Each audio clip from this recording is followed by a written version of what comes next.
Hello, welcome to Web of Stories. My name is Melinda.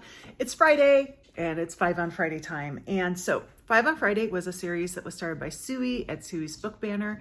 She is, however, taking a hiatus from it at the moment, but you can still go check out her channel. She has a lot of fun stuff going on. I, however, am going to keep going on it. I am going to give you a heads up. There is not going to be one the last 2 weeks in March because I will be on vacation. So last 2 weeks of March, there's not going to be a 5 on Friday. But until then, I have 5 on Fridays. 5's on Friday, 5's on Friday, 5 on Friday. So the way I do this is I set a timer for 5 minutes. And while I talk, I'm actually going to try and get it set up so you don't have to sit there and watch me trying to get my clock going. And for 5 minutes, I'm going to give you a list of 5 books on some kind of topic or somehow. And this one's going to be kind of unique. Here we go.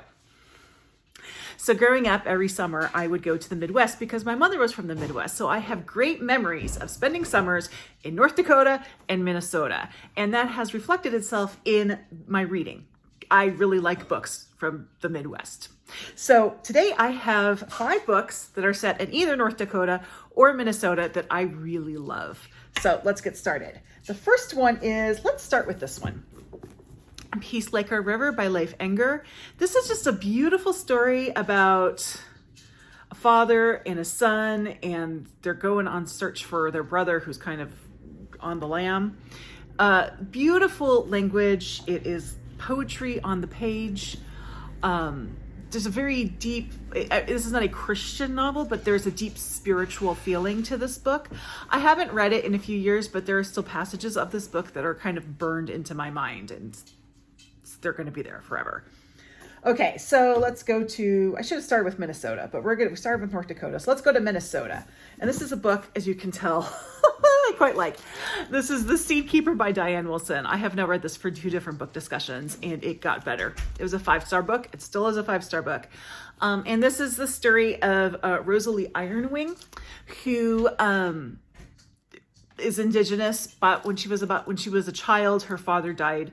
And she was put into the foster care system. She's now out of the foster care system. This is like in the 80s, I think the early 80s, the foster care system.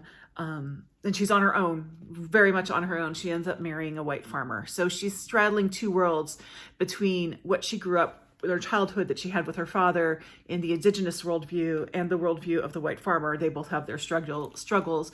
And she works very hard to kind of find her place between the 2. It is a beautiful story just about finding out who you are, and you will want to plant a garden when you are done with this. Like, totally, this book will get you into gardening.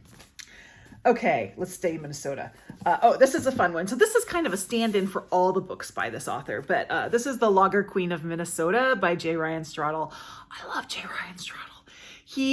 He is from Minnesota. I believe he now lives in the LA area, but he is from Minnesota, and his books are just very homey and comforting.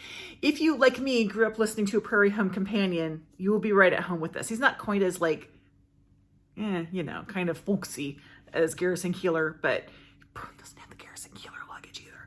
Baggage as Garrison Keillor. But his stories are very heartwarming and emotional. This is my favorite of his 3. His other 2 books are Kitchens of the Great Midwest, which is more of interconnected short stories involving food, and then Saturday Night at the Lakeside Supper Club, which is his most recent. Okay, now let's go to North Dakota, back to North Dakota. And this one is a Pulitzer Prize winner, The Night Watchman by Louise Erdrich. This is historical fiction about, basically based on Louise Erdrich's grandfather, when their tribe, which was a Chippewa tribe, the Turtle Mountain Chippewa tribe, was up for emancipation. That's the term they use. Basically, the U.S. government was going to say you're no longer a tribe and you lose all your tribal rights. And the citizens of the Turtle Mountain Chippewa tribe fought back. And this is a great story. It's one of those with many characters, so you get to meet many people in this story. They're all very interesting characters. There's a touch of the, I don't know if magical realism is the right word, but there's a touch of Indigenous spirituality in it. And Louise Erdrich is a very reliable author. I love her books. This was a 5-star book for me. I really enjoyed it. I read it after it won the Pulitzer Prize, but I do think it was deserving of the Pulitzer Prize. And it's it's one that I would recommend. Maybe not an on-ramp book to Louise Erdrich, but definitely one that that I would recommend. Okay, let's finish off in North Dakota or in Minnesota. And of course, I can't have a Midwest book thing without a little William Kent Kruger. And I pulled this Tender Land mostly because I recently pulled his other 2 standalones. So this is the one I haven't pulled recently. This is a Huck Finn reminiscent book about some boys. They're not Indigenous, but they escape from an Indigenous boarding school. There's a reason for that. And they go on an adventure down a river with some other characters. It's a lot of fun. It's beautiful. I recently turned a friend on to William Kent Kruger with this book. It's very accessible. I just love his books, as you know. Like, I cannot stop gushing. I can't stop gushing about William Kent Kruger. So great Minnesota book. But any of his books are good for Minnesota.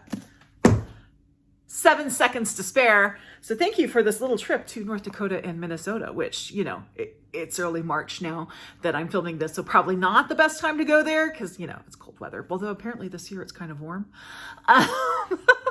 But yes, I love that part of the country. I have great memories of it. And as you can tell, I have a number of books that are from that part of the country. And all of them were 5-star books for me. So I hope you enjoy. If you know any other authors or any other books from that area, please let me know down below.